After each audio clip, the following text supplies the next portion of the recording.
من يهده الله فلا مضل له ومن يضلل فلا هادي له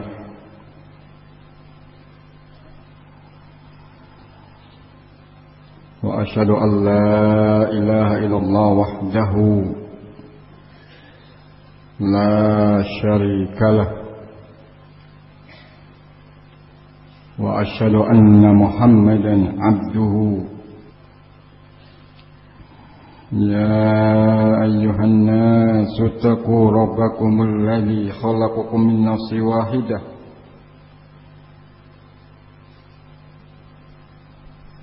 وخلق منها زوجها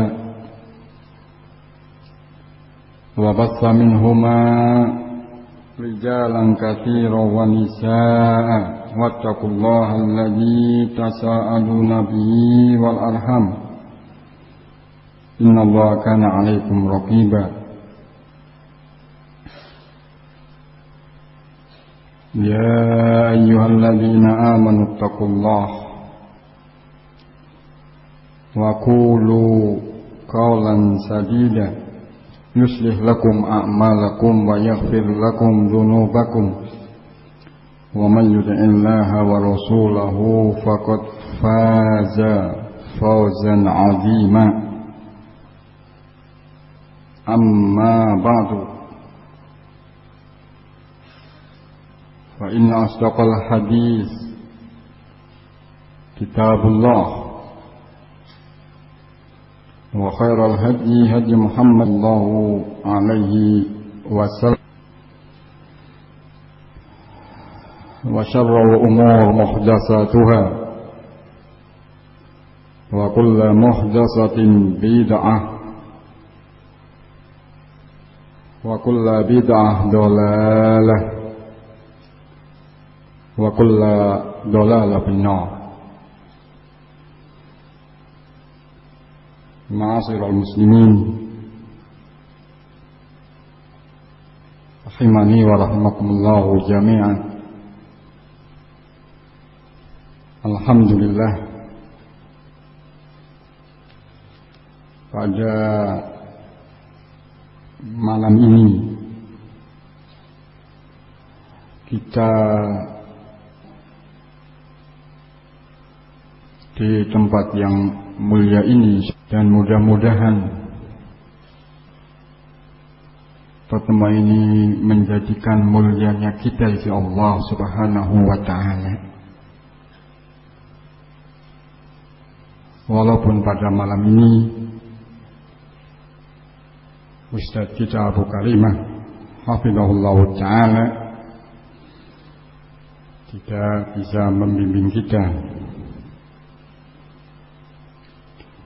Mudah-mudahan Allah Subhanahu wa taala tetap memberikan berkah kepada kita dengan niat ikhlasnya kita menghadiri majlis ilmu.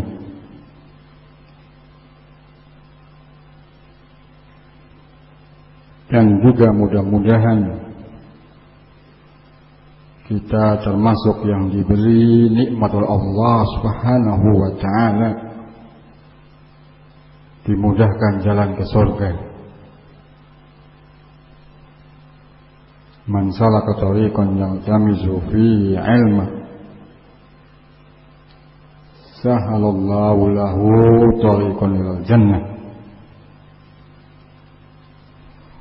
Barang siapa yang melalui jalan atau berjalan dalam rangka untuk mencari ilmu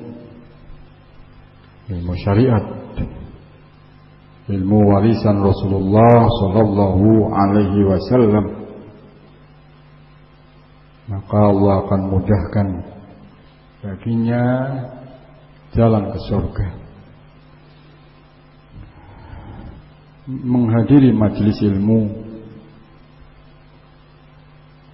dengan niat ikhlas itulah nikmat dari Allah Subhanahu wa taala. Karena Allah yang memudahkan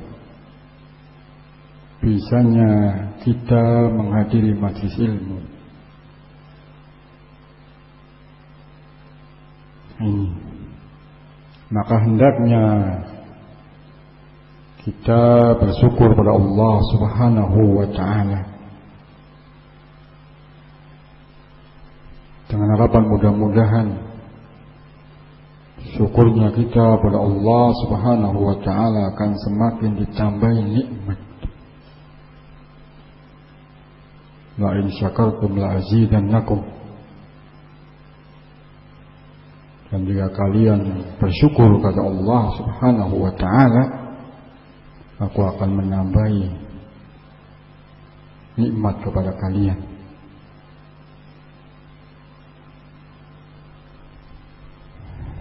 Syukur kepada Allah Subhanahu wa ta'ala itu sendiri adalah nikmat dari Allah. Karena syukur adalah pertolongan dari Allah, hidayah dari Allah. Manusia bisa syukur bukan semata-mata dari kemampuan manusia. Maka termasuk doa yang diajarkan oleh Rasulullah Sallallahu Alaihi Wasallam, doa yang dibaca di dalam dubur sholat, akhir sholat adalah Allahumma a'inni ala dzikrika wa syukrika wa husni ibadatik. Ya Allah, berilah kami pertolongan, berilah kami aun, pertolongan untuk bisa zikir kepadamu. Nah, zikir sendiri adalah pertolongan dari Allah. Wa syukrika, dan juga syukur kepadamu. Jadi pertolongan dari Allah. Wa husni ibadatik, dan ibadah yang bagus. Jadi ibadah yang ikhlas dan sesuai dengan syariat. Ini semualah pertolongan dari Allah Subhanahu wa ta'ala. Nah, ketika manusia bisa berzikir pada Allah, bisa bersyukur pada Allah Subhanahu wa ta'ala,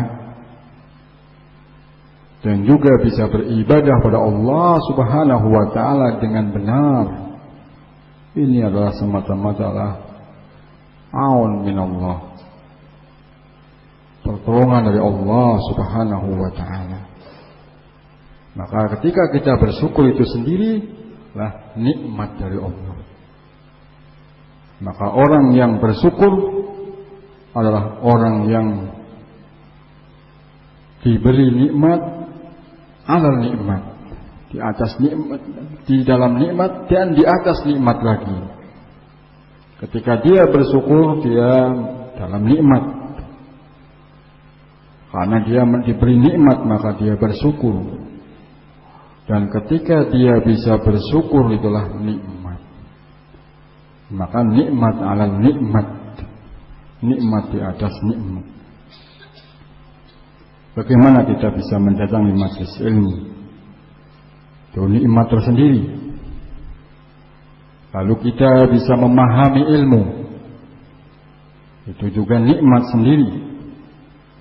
Dan kita bisa mengamalkan ilmu, itu juga nikmat. Dan inilah bekal yang harus dimiliki oleh manusia. Setelah Allah Subhanahu wa ta'ala menciptakan manusia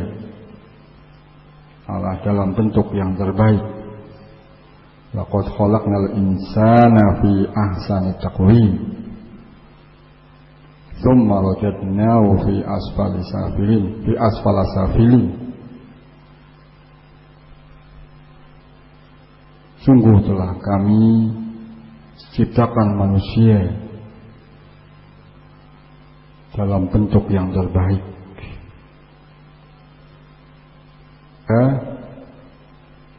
nikmat sendiri, nikmatul ijab istilahnya, nikmat diwujudkannya manusia dalam bentuk yang terbaik.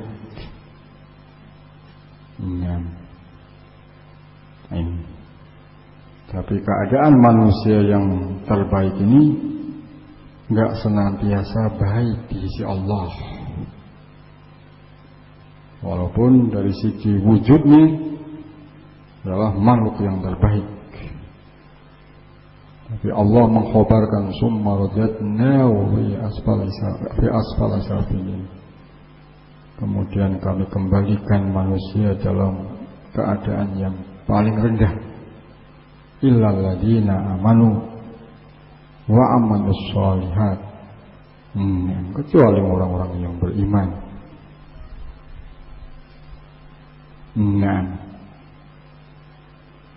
Maka sebagai bentuk syukur kita kepada Allah, Allah menciptakan manusia dalam bentuk yang terbaik adalah menjaga kebaikan ini tetap di sisi Allah Subhanahu wa ta'ala. Bukan malah sebenarnya akan dikembalikan kepada kedudukan yang paling rendah.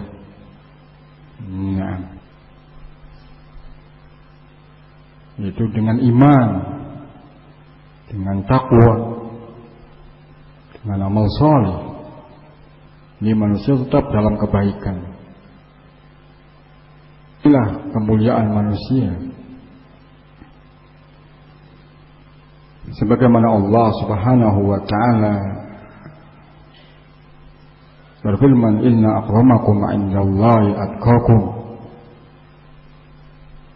Sesungguhnya yang paling bertakwa, yang paling mulia di sisi Allah dan antara kalian adalah yang paling bertakwa di ketakwaan. Ini yang menjaga kemuliaan manusia dari terjadi makhluk yang mulia adalah dengan ketakwaan. Bukan malah sebaliknya, jangan dikembalikan ke tempat yang paling rendah.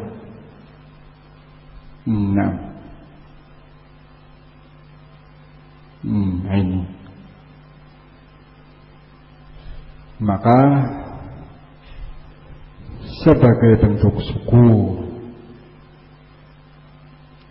adalah bertakwa pada Allah.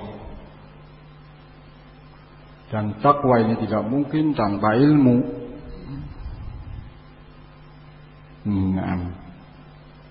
Takwa tidak mungkin tanpa ilmu. Karena takwa itu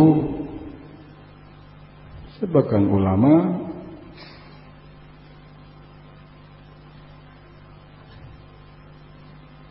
sebagian sahabat menjelaskan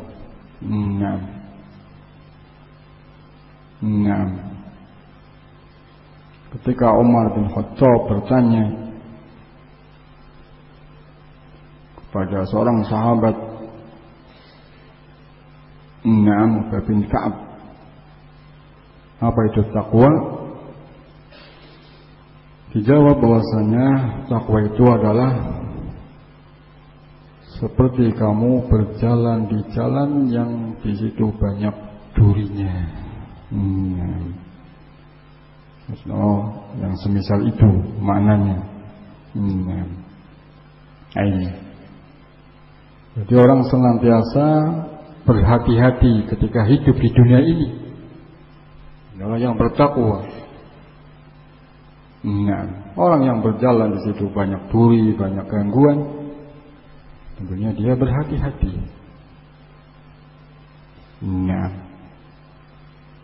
Dan tentunya dengan ilmu, mana jalan yang selamat, mana jalan yang tidak selamat, mana yang jalan yang bisa sampai ke tujuan dan mana yang tidak bisa sampai ke tujuan. Sebagian yang lain diperintahkan takwa adalah imtisalu awamiri wajtinabu nawahi, perintah-perintahnya dan meninggalkan larangan. Sebagian yang lain mengartikan takwa adalah kamu melakukan ketaatan kepada Allah karena mengharapkan pahala atau di atas cahaya dari Allah dan karena mengharapkan pahala dari Allah. Satu jawab. Dan kamu meninggalkan kemaksiatan karena cahaya dari Allah, karena ilmu dari Allah, dan kamu takut azab Allah. Ini takut.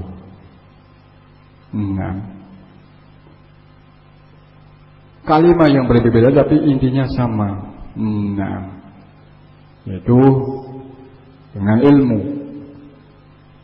Tidak mungkin tanpa ilmu bisa takwa. Ilmu mengenal Allah.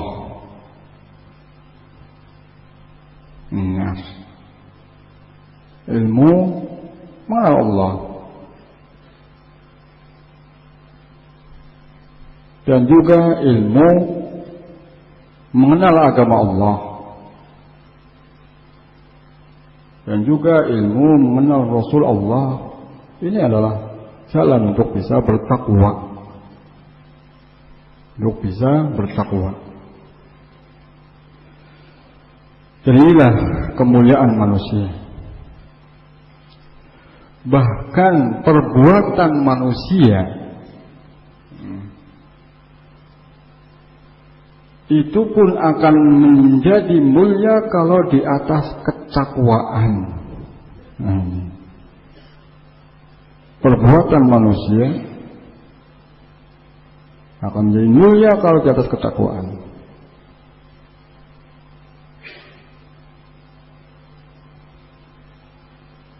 Nah, ketika orang-orang munafik membangun masjid, atau yang zahirnya masjid, bukan di atas ketakwaan,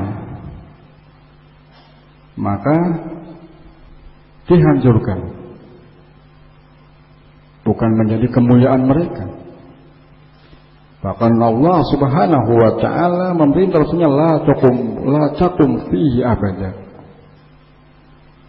La masjidun usisa ala taqwa fi awal yaumin ahaqqu an taquma fi. Ketika orang-orang munafik membangun satu bangunan, lalu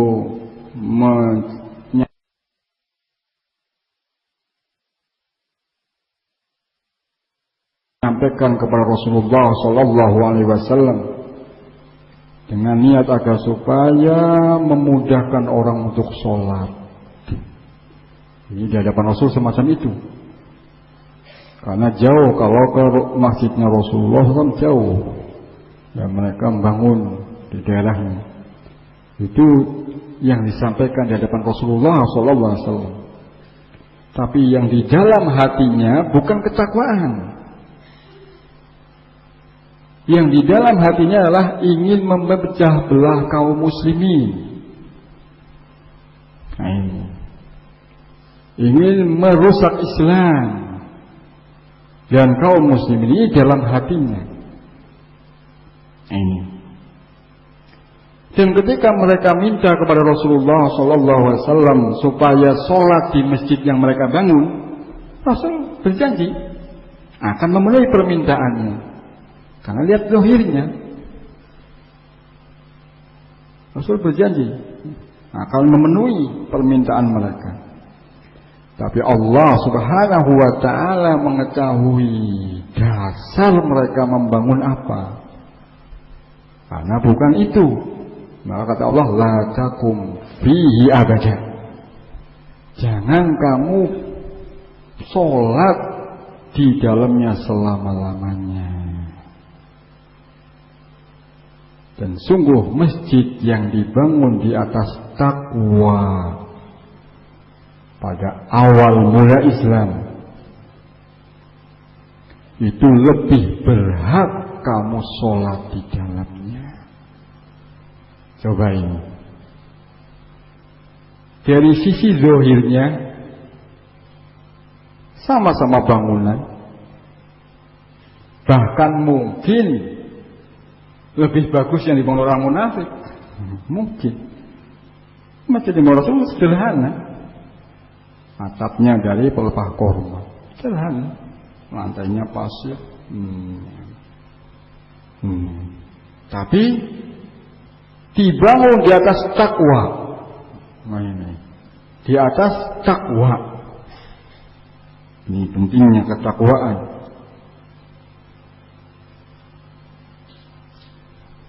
Sedangkan tadi dibangun bukan di atas takwa. Ini dari sini juga diambil pelajaran bahwasanya niat yang baik ada asarnya dalam suatu tempat. Ada asarnya. Zahirnya sama-sama bangunan, tapi beda nilainya di sisi Allah Subhanahu wa taala. Disebabkan apa? Bedanya niat. Bedanya niat.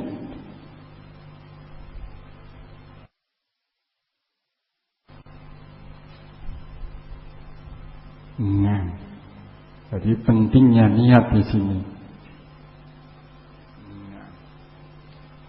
Enggak yang penting sarana. Nah, niat yang penting. Dan dari sini bahwasanya agama ini milik Allah. Dan sarana-sarana untuk mengamalkan agama ini pun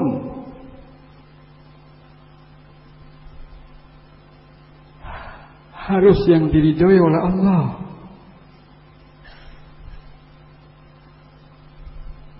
Kalau enggak, ternyata Allah enggak membolehkan Rasul yang bersolat di dalamnya. La taqum fihi abada. Nah, yang penting kan yang sholat niatnya ikhlas, ataupun yang bangun ya terserah niatnya apa. Nah, coba ini. Jadi ketakwaan penting. Ini dalam masalah fisik loh, lebih-lebih dalam diri manusia itu sendiri, dalam diri manusia, dalam amalan manusia. Kalau dibangun tidak di atas takwa, tidak bermanfaat. Tidak bermanfaat. Karena kemuliaan manusia itulah di dalam ya takwa itu sendiri. Maka amalan-amalan yang bisa membawa dia takwa, yang membawa dia mulia adalah amalan yang di atas ketakwaan.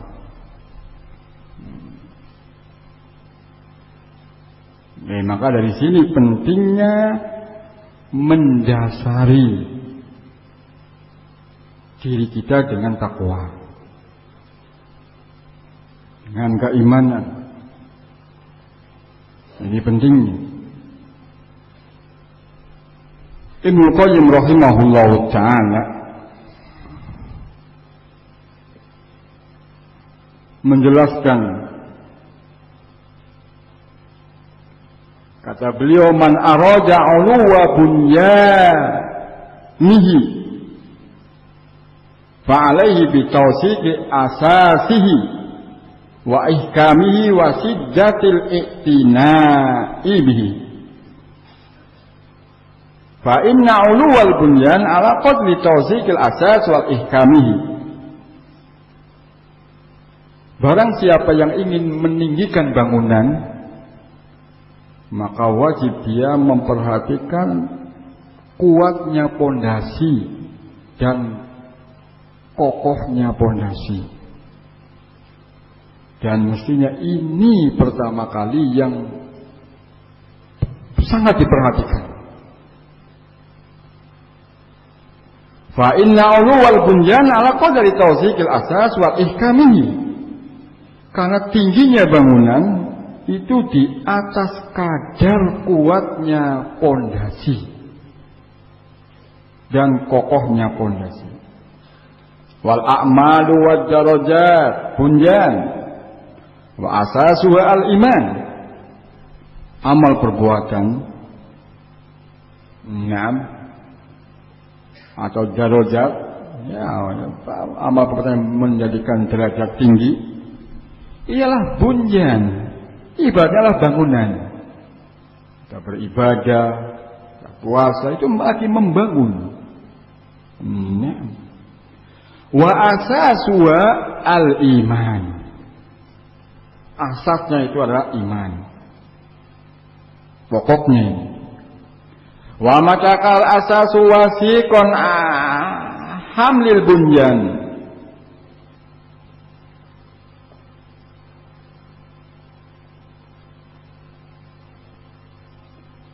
Wa tala alaihi.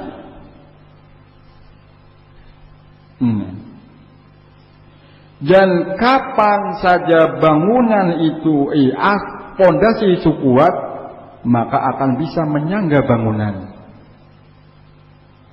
Wa tala alaihi, dan akan bisa menyangga tingginya bangunan.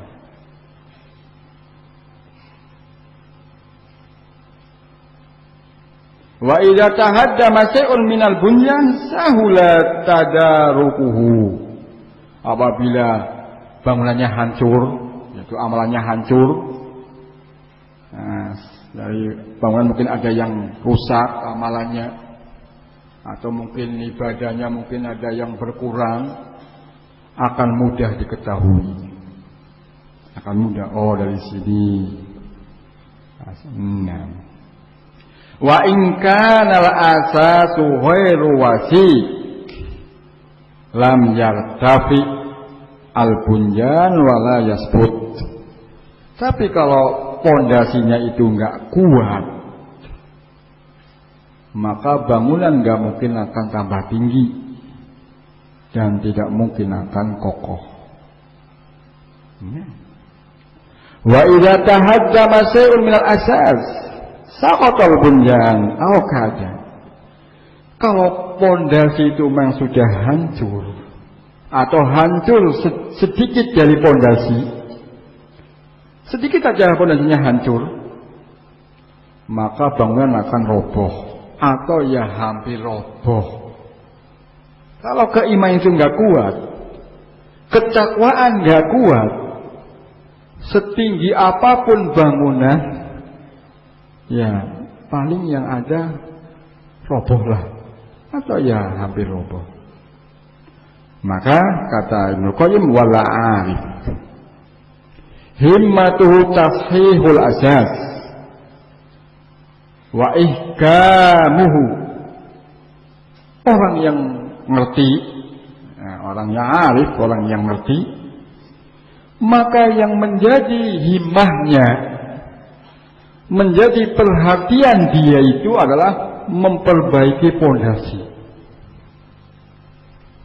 mengkokohkan pondasi. Ini orang yang ngerti.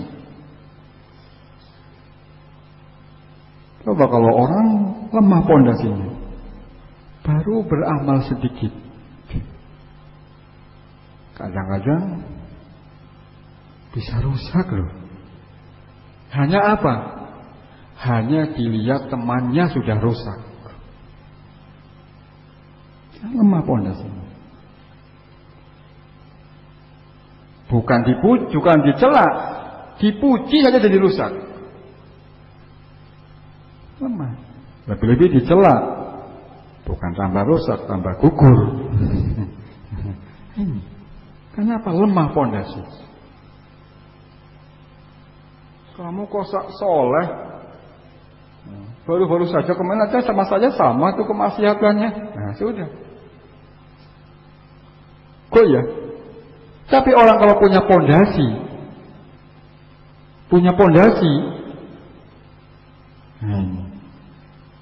dia akan kuat. Maka sini bedanya, coba. Orang yang beriman dengan orang munafik. Oleh Rasulullah diumpamakan seperti pohon. Kalau orang yang beriman itu seperti pohon yang senantiasa diterjang angin, maka terus ke kanan ke kiri terus. Apa istilahnya mabit ya bahasa Indonesia Jawanya. Semakin beriman semakin kuat anginnya, tapi kokoh. Ya kalian doyong sampai mau jatuh, kembali lagi kokoh. Terus begitu. Ini orang munafik seperti pohon arus, yaitu pohon yang kokoh, nggak pernah kena angin, nggak pernah kena badai, pokoknya sudah tegar terus. Tapi apa? Sekali kena angin, bukannya roboh, tercabut dengan akarnya. Karena lemah pondasinya. Nah, kita sekarang contohkan. Ketika perang Tabuk, ketika perang Tabuk, yang tidak ikut perang ada di antara mereka orang yang beriman. Ada juga orang-orang munafik yang beriman seperti Ka'ab bin Malik dan dua temannya. Ketika Rasul pulang, semuanya pada datang. Orang munafik datang ke Rasul, semuanya mempunyai udzur, alasannya Rasul kami nggak ikut karena begini. Diterima udzurnya. Aman kan? Aman, tetap kokoh. Ka'ab bin Malik datang dengan dua temannya ini. Ketika datang dengan jujur. Setelah itu apa langsung? Oh, kamu jujur, kamu selamat.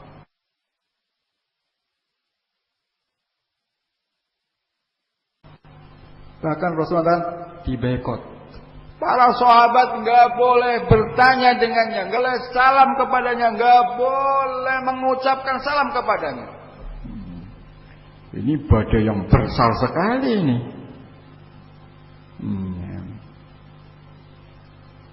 Tantangan yang besar. Coba.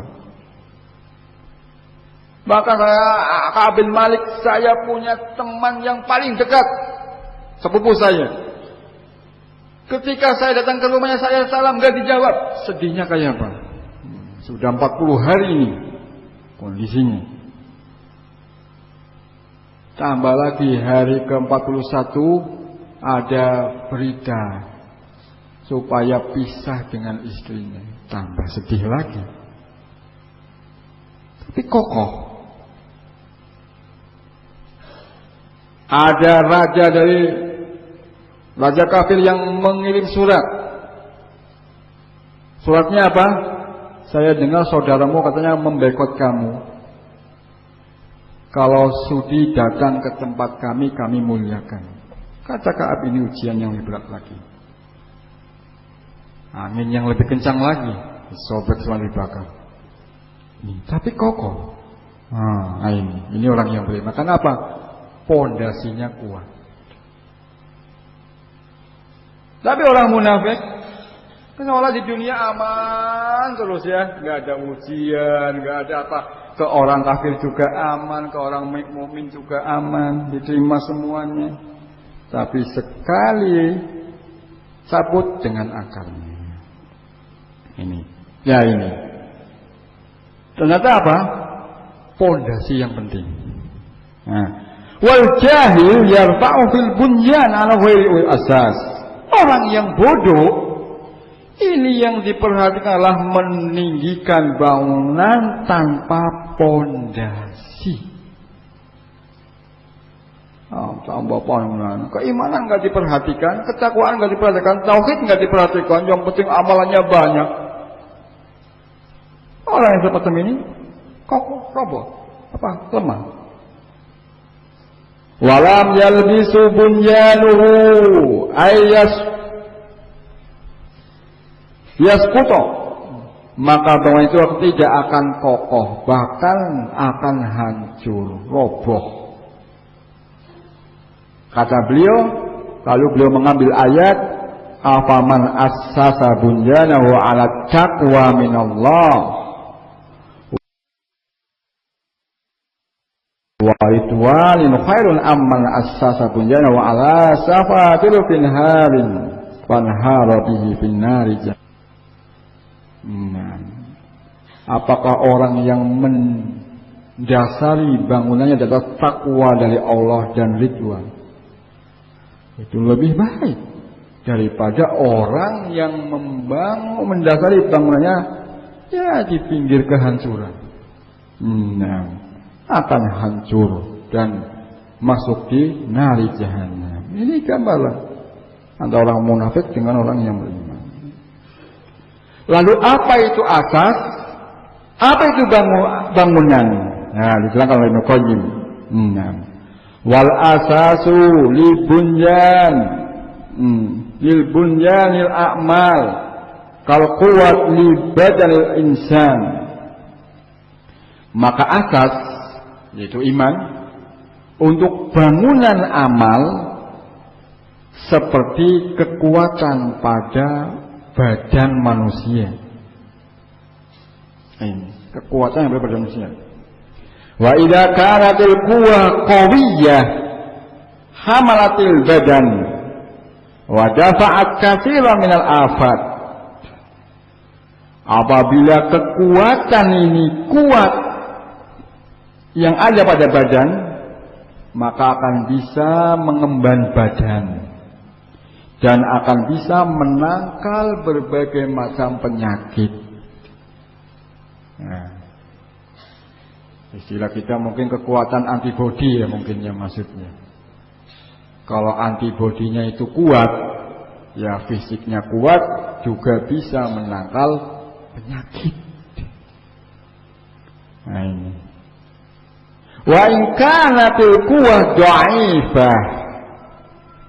Apabila kekuatan antibodinya ini lemah, dha'fa hamluhu lil badan, maka akan lemah untuk menjaga badan.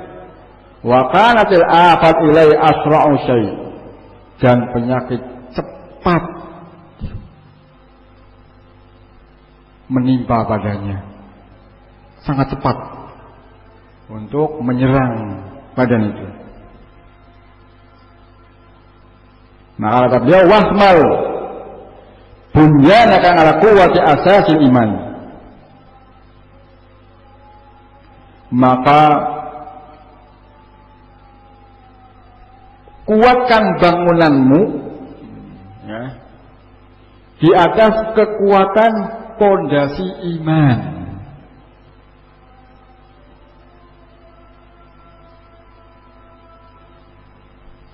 Wa idza tasa'ata syai'un min a'alil bunyan wa satahahu kana tudariku ashal alaika, atau wa kana tadarukuhu ashala alaika min hirabil asas. Apabila bangunannya kuat, apa pondasinya iman itu kuat, apabila ada celah atau kerusakan pada tingginya bangunan, maka akan lebih mudah diketahui daripada robohnya pondasi. Ya namanya manusia ya punya zalal, punya lupa, mungkin punya tergelinciran.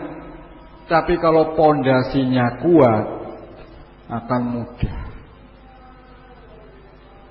Begitu juga orang yang punya pondasi yang kuat, salah dinasihati akan lebih mudah daripada orang yang nggak punya pondasi. Ini pentingnya keimanan. Ya apa itu pondasi? Wahadal asas amron. Pondasi ini ada dua. Pondasi ini ada dua. Sihhatul ma'rifah billah wa amli wa asma'ihi wa sifatihi. Ini pertama. Benarnya di dalam mengenal Allah. Dalam ma'rifatullah itu benar. Mengenal perintah Allah, mengenal nama-nama dan sifat Allah. Ini benar. Nggak keliru. Ini pondasi pertama. Berapa banyak orang mengaku ma'rifatullah. Tapi di dalam Allah itu salah. Ini pertama. Yang kedua, tajridul inqiyad lahu wa rasulihi duna ma siwahu. Yaitu memurnikan kepatuhan kepada Allah dan Rasulnya semata. Ini pondasi. Kalau orang itu pondasinya kuat, ma'rifatullah ini kuat, dan dia punya prinsip bahwasanya ketaatan hanya kepada Allah, kepatuhan hanya kepada Allah, insya Allah, andai kata bangunannya ada yang kropos, akan mudah diperbaiki. Contohnya umpamanya, orang sudah punya prinsip. Nah, lalu ternyata mengamalkan suatu amalan. Diingatkan oleh saudaranya, Yahi, yang kamu amalan ini hadisnya dhaif loh. Ah, begitu ya? Iya. Mudah. Coba kalau nggak punya prinsip ini, nggak punya prinsip ini. Ini kan amalan yang propos kan, beramal dengan hadis dhaif umpamanya. Coba orang yang nggak punya prinsip, Pak, itu hadisnya dhaif, bahkan nggak ada hadisnya. Kira-kira mudah diperbaiki? Ya walaupun bukan hadis, ini kan amal baik, gitu langsung. Nggak punya pondasi yang kuat. Nggak punya pondasi yang kuat. Nah ini.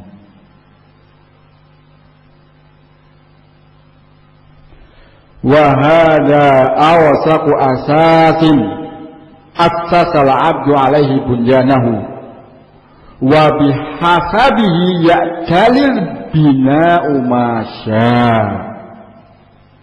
Kata beliau, maka inilah pondasi yang paling kuat dua ini, yang hamba akan mendasari bangunannya di atas pondasi ini. Maka sesuai dengan kuatnya pondasi ini, akan dia meninggikan bangunan sesuai dengan apa yang dia kehendaki. Nah, ini pentingnya, ya, mendasari diri kita dengan iman dan takwa. Kenali Allah. Nah, ta'arraf ilallah bil raha ya'rifka bil raha ya'rifka fi syiddah. Kenali Allah ketika kamu dalam keadaan lapang. Kenal Allah. Allah akan mengenal kamu ketika kamu dalam kesulitan. Kenali. Nah, sama dalam lapang, sehat, kenal Allah. Takwa pada Allah, melaksanakan perintah-perintah Allah. Insya Allah ketika dalam keadaan kesusahan, Allah akan kenal. Maksudnya apa? Allah akan menolongnya, Allah akan membantunya. Dalam hadis yang lain, Rasulullah SAW bersabda di surat Tirmidzi, "Man sarrahu ayastajiballahu ilaihi 'inda sada'id wal qalb yuksir ad-du'a fil raha." Al-Qamaqallah. Barang siapa yang ingin dikabulkan oleh Allah doanya ketika dalam keadaan sedih, susah, maka banyak doa kepada Allah ketika lagi lapang. Nah ini banyak doa. Ini termasuk mengenal Allah. Dalam keadaan lagi lapang, banyak berdoa pada Allah. Jangan ketika doa lagi itu sudah mulai kesusahan, payahan, kesedihan, baru banyak doa. Kalau lagi roho, lagi lapang, lagi senang, jarang doa. Tapi kalau ingin dikabulkan doanya, ketika lagi roho banyak doa. Yuksirud doa fil roho. Dalam keadaan lapang banyak doa. Nah, nanti ketika syahadat Allah akan kabulkan. Ini pentingnya mengenal Allah Subhanahu wa taala. Beriman.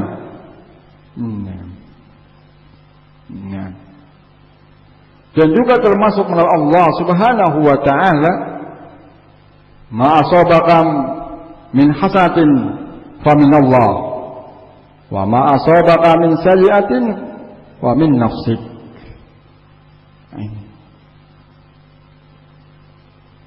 Apa-apa yang menimpa kamu berupa kebaikan itu dari Allah. Kali itu dari Allah. Dan apa-apa yang menimpa kamu berupa keburukan itu dari dirimu. Ini termasuk dasar. Ketika mendapat nikmat, ketika mendapat kemudahan, ketika mendapat kesenangan, ingat itu fadlu minallah, itu rahmah minallah.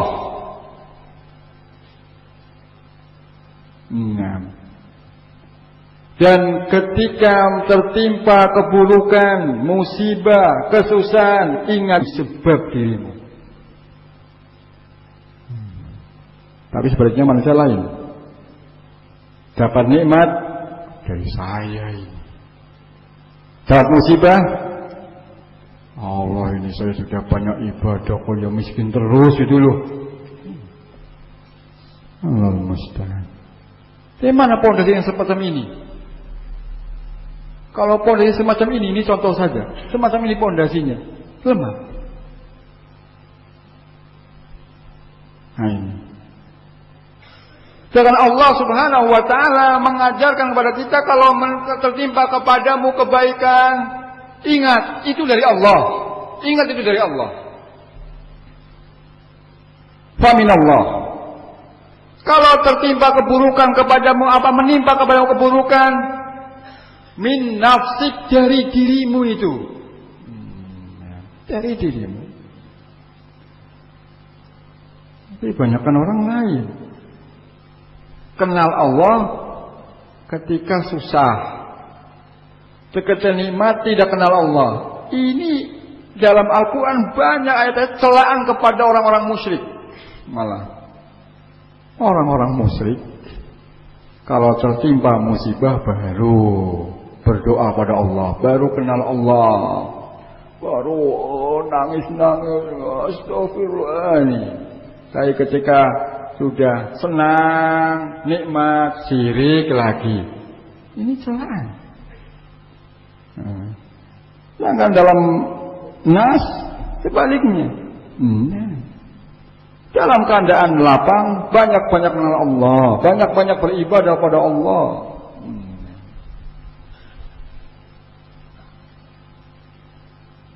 Ada asar ini. Nah, ini saya buatkan contoh-contoh orang yang punya mengenal Allah. Nah. Ada asal dari Hasan Al-Basri. Karena ini ganti jadi nggak runtun ya. Nah. Ada orang datang ke Hasan Al-Basri mengadu.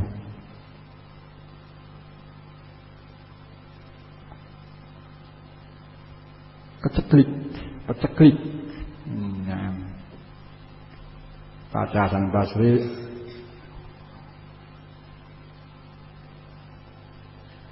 istaghfirullah. Istighfarlah kepada Allah. Lalu datang lagi orang lain cerita mengadu, saya itu fakir. Istaghfirullah. Kata kembali, ya kamu banyak istighfar.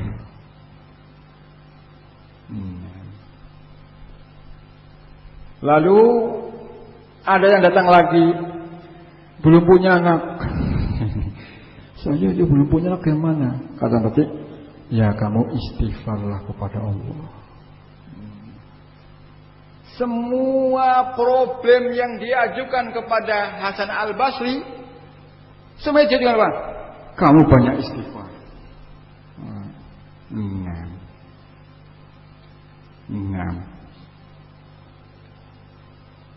Lalu Hasan Al-Basri membaca ayat istaghfiru rabbakum innahu kana ghaffara. Apa terusnya? Yursilis sama alaikum midrara wa yumditkum bi amwalin wa banin wa yaj'al lakum jannatin wa yaj'al lakum anhara. Ini ayat berkaitan dengan kisahnya Nabi Nuh kepada umatnya. Beristighfarlah kalian kepada Rabb kalian, karena dialah Maha Pengampun yang menurunkan dari atas angin yang deras dan akan melapangkan pada kalian harta yang melimpah, anak-anak, diberi tambahan anak, dan akan menjadikan untuk kalian kebun-kebun dan menjadikan kepada kalian sungai-sungai. Ternyata dengan apa? Istighfar. Ini istighfar. Ini mengenal Allah. Kisah lagi ini dibawa untuk mengenal Allah. Ini untuk mengukur diri kita seberapa tingkat mengenal Allahnya. Ada mukatib, budak. Budak ini mengadakan perjanjian dengan tuannya. Namanya mukatib. Itu perjanjian apa? Kalau bisa membayar sekian juta atau sekian miliar, bebas umpamanya. Ini namanya mukatib dengan budaknya. Mungkin waktu sekian tahun bisa membayar sekian juta, sana kerja umpamanya. Budaknya, sana kamu cari duit, kalau bisa membayar nebus 100 juta, besok bebas umpamanya. Nah pada hari H dia nggak punya uang. Ini hari penentuan. Dia datang ke Ali bin Abi Thalib. Ali bin Abi Thalib.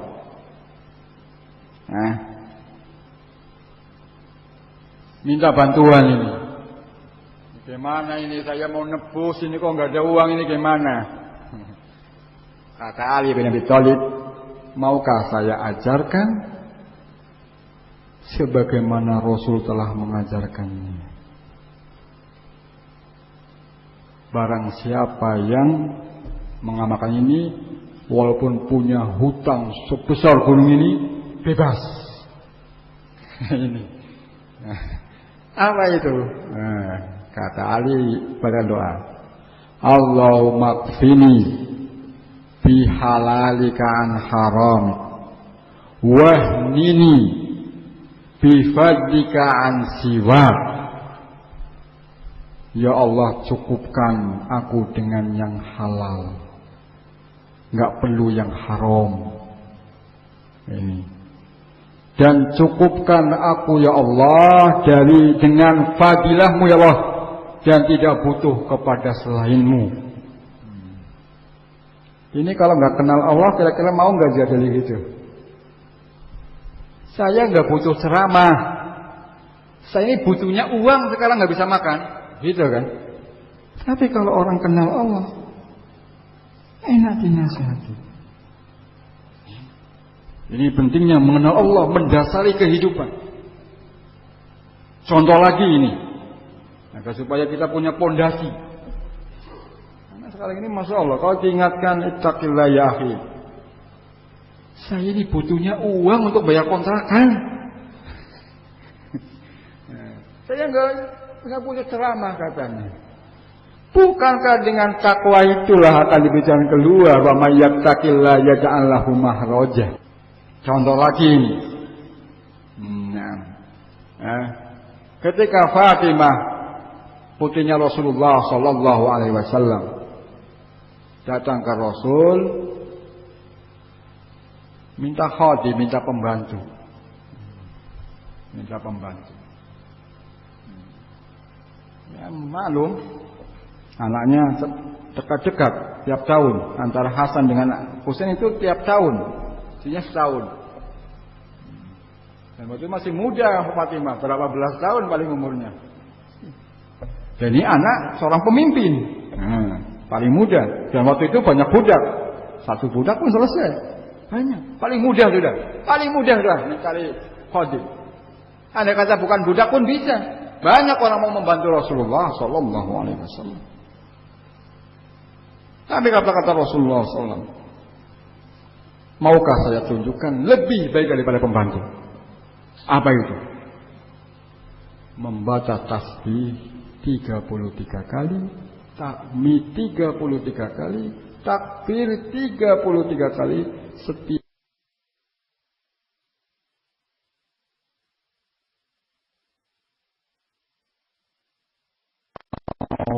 mau tidur. Ketika mau tidur baca ini. Atau tasbih 33 kali, tahmid 33 kali, takbir 34 kali. Ketika tidur. Kata Ali bin Abi Thalib, setelah saya mendengar ini, saya tidak pernah meninggalkan sekalipun. Coba. Ini. Tidak pernah meninggalkan sekalipun. Enggak pernah. Setelah mendengar ini. Inilah dasar kehidupan yang baik. Problem-problem kehidupan, berbagai masalah kehidupan, pasti yaitu seorang yang beriman anginnya banyak, iya kan? Ya macam-macam anginnya, macam-macam anginnya. Lagi miskin mungkin anginnya macam-macam, goyang sana, goyang sini terus. Ada yang lain, ada tentang penyakit, ada tentang kesulitan cari kontrakan, ada yang kontrakan mahal, ada yang semacam-macam, sembako mahal, ada yang sekolahan mahal, semacam-macam sudah. Problem kehidupan, macam-macam sudah. Tapi insya Allah kalau membangun dirinya dengan pondasi yang kuat. Ya ini pentingnya menguatkan pondasi. Pentingnya menguatkan pondasi. Ada kata ada zila, ada tergelinciran, ada kata ada kekurangan dalam bangunan. Maka kalau pondasinya kuat, mudah. Tapi kalau pondasinya keropos, gugur amalanmu. Sulit diperbaiki. Bahkan ya harus dihancurkan sekalipun. Dibangun lagi pondasinya dari awal. Karena nggak mungkin ditagak kanan, tagak kiri, tagak belakang, ya tetap saja roboh. Karena pondasinya nggak ada. Mau ditopang ini, topang sini, topang sana. Ya tetap keropos, tetap roboh. Mau topang dengan materi sekian banyaknya, tetap keropos. Mau ditopang dana sekian banyaknya, tetap keropos. Ini pentingnya dasar kita menguatkan pondasi. Mungkin ini yang dapat kita sampaikan pada pertemuan kali ini. Wa akhiru da'wana alhamdulillahi rabbil alamin. Tafadhalu hafizakum.